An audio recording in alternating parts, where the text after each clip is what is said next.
감사합니다. 오늘은 마태복음 13장 말씀을 보겠습니다.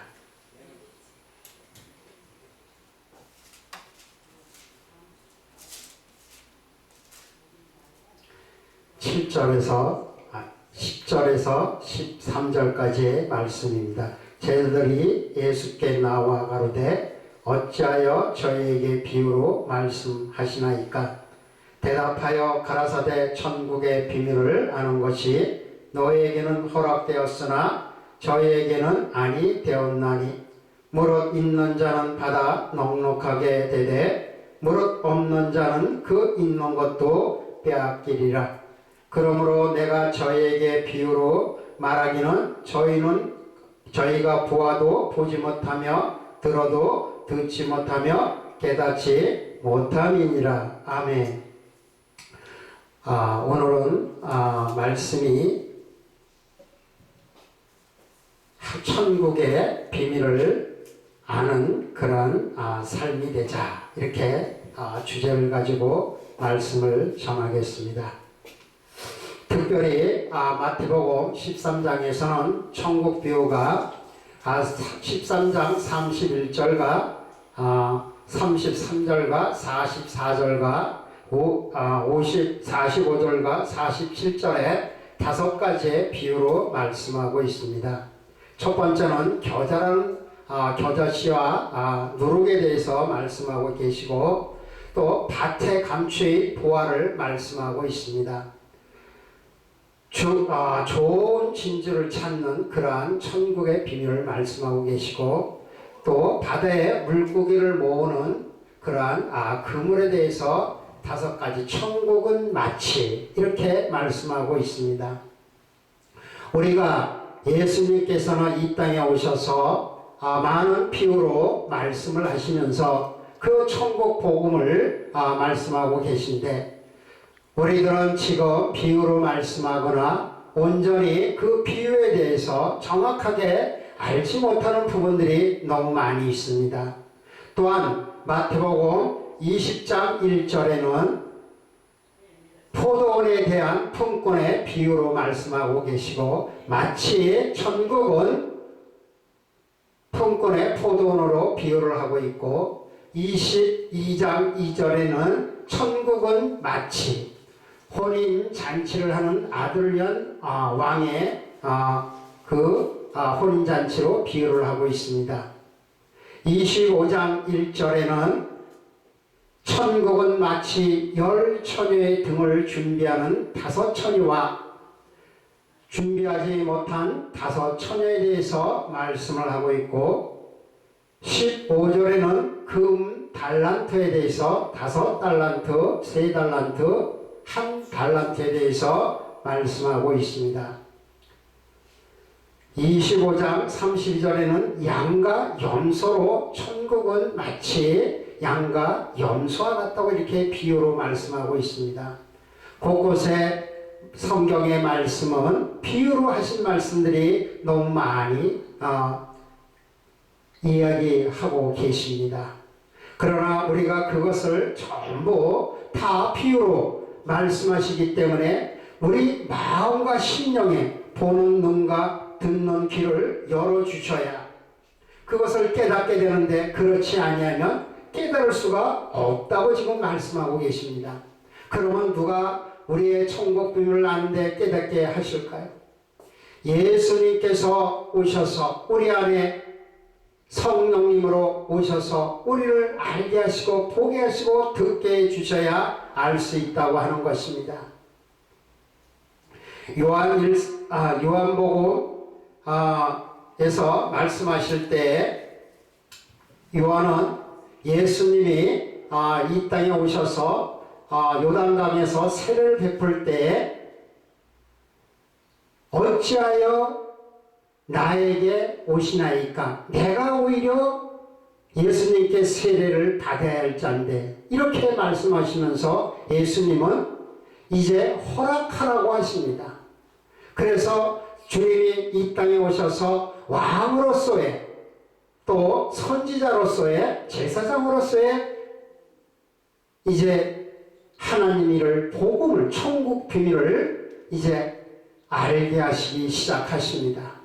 그래서 제일 먼저 오셔서 하시는 말씀이 회개하라, 천국이 가까이 왔느라, 이렇게 이야기하고 있습니다. 오늘 우리는 내일부터 구정이라고 하는 명절이 되어서 많은 사람들이 고향으로 내려가기 시작합니다. 사람은 태어나서 언젠가 한 번 죽는 것은 정해진 이치입니다. 또 그리고 말씀을 하고 계십니다. 히브리서 9장 27절에 사람이 한 번 죽는 것은 정해진 것이라고, 그 후에는 심판이 있으리라고 말씀하고 있습니다. 그럼 우리가 어떻게 살겠습니까? 우리 인간은 하나님이 흙의 티끌을 가지고 사람의 모양과 형상대로 지으셔서 생기를 불어넣어서 우리를 생명이 되게 해서 하나님과 교제하는, 그러한 교통하는 그러한 사람으로, 존귀한 자로 만들어 주셨습니다. 그러나 사람이 하나님과 교통하고 교제하고 하나님 말씀대로 순종을 하지 아니하고 우리의 뜻대로, 우리의 생각대로 살아가기 때문에 죄라는 것이 들어와서 하나님과 단절된 삶을 살게 되는 것입니다. 그랬을 때 우리는 호흡은 하고 있을지라도 영혼이 단절되기 때문에 죽은 것이라고 그렇게 말씀하고 있습니다. 그래서 창세기 3장 23절에 보게 되면 에덴 동산에서 그 사람을 내어보내 그 근본된 토지를 갈게 하셨다. 이렇게 해서 하나님은 우리를 이 땅에서 땀과 우리의 수고를 이루어야만 열매를 맺어서 먹고 마시게 하시는 것입니다. 그러면 주님이 이 땅에 살다가 우리에게 이제 그 근본된 것을 보여주시고 이제 3년 동안 우리에게 모든 것을, 복음을 가르쳐 주셨습니다. 우리에게 이렇게 살라고, 성경의 말씀대로 살라고, 하나님의 뜻대로 살라고. 그래서 주여 주여 하는 자마다 다 천국에 오는 것이 아니라고 하는 것입니다. 하나님의 뜻대로 하는 자라야 천국에 들어온다고 말씀하셔도 우리는 오늘날 우리가 하나님의 뜻대로 어떻게 분별하면서 삶을 살아갈 수 있겠습니까? 성령님이 내 안에 오셔야, 내 영혼에 오셔야, 나를 성전 삼고 내 보좌로 오셔야 주님의 인도하심에 따라서 우리가 살아갈 수 있는 것입니다. 주님은 아버지 안에 내가 너희 안에, 너희가 내 안에, 이렇게 있을 때 구하라고 하시는 것입니다. 우리가 다 구하라 그리하면 주실 것이라고 말씀은 하고 계시지만 주님이 내 안에 오셔서 나를 성전으로 보좌 삼고 있을 때에 구해야 그 말씀대로 이루어지는 것입니다. 우리가 마태복음 7장 7절에서 찾으라 그러면 찾을 것이요, 구하라 그러면 주실 것이요, 두들겨라 그러면 열릴 것이라고 말씀하고 계시지만 내가 주님 안에 있지 아니하고 내 뜻대로 내 마음대로 살면서 아무리 하나님께 구한다 할지라도 우리 안에서 이루어지는 것은 아닙니다. 그러면 먼저 무엇을 주님께 구해야 되겠습니까? 너희가 구할 때 성령을 받았느냐? 사도행전 2장 37절에서는 38절에서는 우리가 제사함을 받고 세례를 받고 제사함을 받아서 성령께서 선물로 주시겠다고 하는 그 성령을 받아야 하는 것입니다. 오순절 다락방에서 우리에게 성령이 임했을 때 능력이 임하는 것이고 내 안에 성령이 오셔야 우리 안에서 나를 주님께서 불같이 쓰시고 물같이 쓰시고 기름같이 쓰시고 바람처럼 쓰실 수 있는 것입니다. 그렇지 않냐면 우리가 어떻게 주님의 일을 하겠습니까? 내 힘으로, 내 뜻대로, 내 생각대로 주님의 일을 하십니까? 모든 것이 나의 힘으로 되지 아니하고 나의 능으로 되지 아니하고 여호와의 신으로 된다고 히브리서 4장 12절에는 하나님의 말씀은 생명력이 있어서 영과 혼을 쪼개고 관절과 골수를 쪼개며 사람의 심령을 알고 계신다고 말씀하고 계십니다.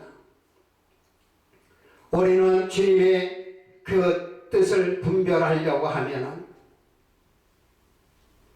우리가 믿음 없이는 하나님의 말씀을 듣고도 한 귀로 흘리게 되고 우리 마음속에서 그 말씀이 살아서 역사를 못하시는 것입니다.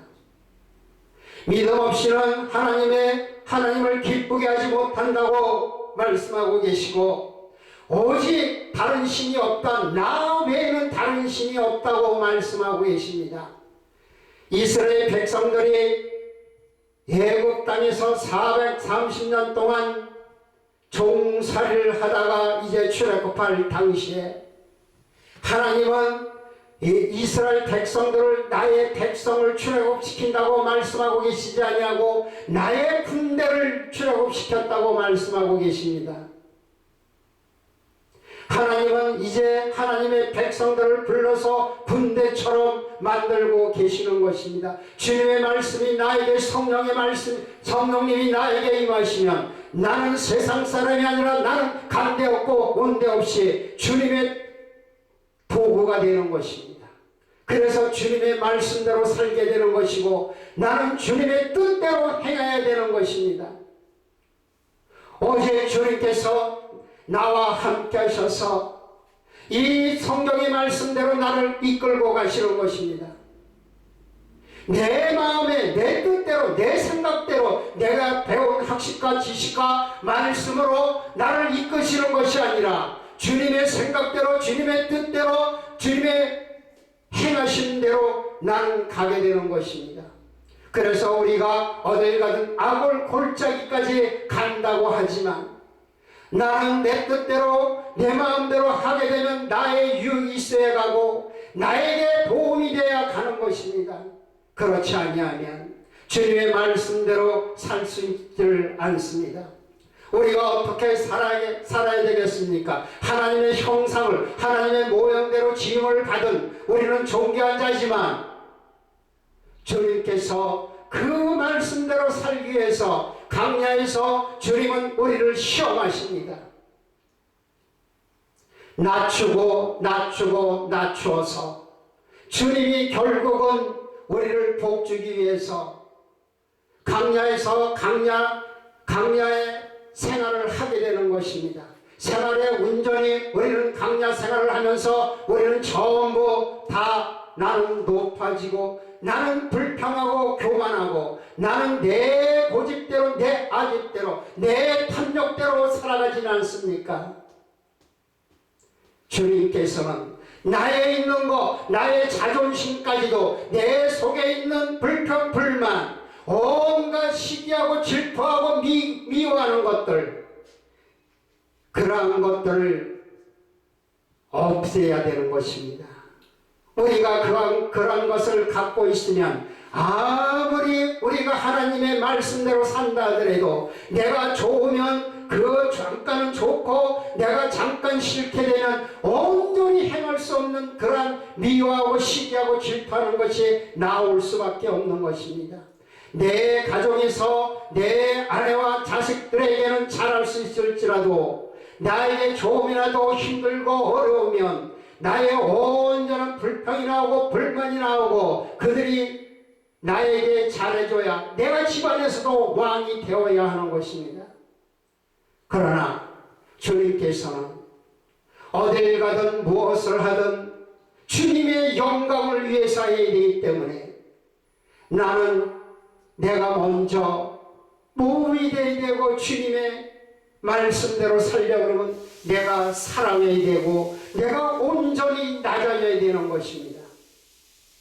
그러나 우리가 가나안 땅에 들어갔다 할지라도 가나안에 들어가게 되면 7 족속이 있습니다. 가나안의 7 족속이 하나님께서는 사사기 2장 22절에 보게 되면 하나님께서는 여호수아가 남겨둔 멸하지 아니한 7 족속을 가지고 이제 가나안 땅에 들어와 있는 하나님의 백성들을 시험하십니다.